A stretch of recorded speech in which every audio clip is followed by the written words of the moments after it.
Van zijn 10e jaar is Willem Laastra al dwaande met zijn grote hobby: trainen. Voor hen rucht er benamen op lietsere materiaal, maar joetedij is het dwaande met spoor 1, schaal 1 op 32. Op dit stuit is hij dwaande een spoor van 30 meter lang te realiseren. En dat wordt on in de lietse details aanwerken. Die heb ik in 2,5 jaar hebben we dit hele spul ik zelf maken. En er ben hoezen bij, zo ik zien kennen en we direct wel een beeldje.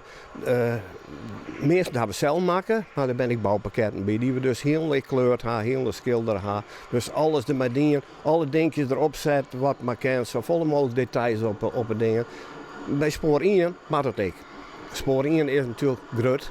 En dan moest ik elke klink, elke op het door, elke dingetje moet daar daadwerkelijk op voorkomen. En nou ja, zo realistisch mogelijk meidje.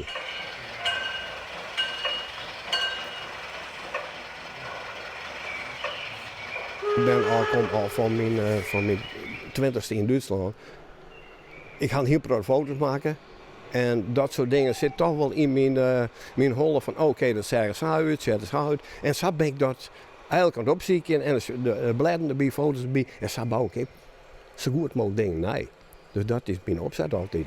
Willem geeft mijn oren collega-hobbyist Douwe een soort beurzen aan.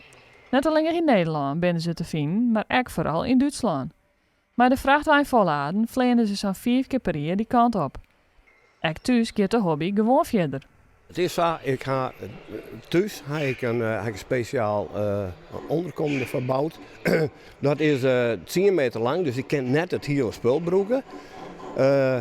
En dan riek ik daarna door de tuin. Dan riek ik namelijk, dit is landschappelijk is het heb ik het in een overkapping, maar heel dicht, heel isoleerd. En dan riek ik verder door de tuin heen.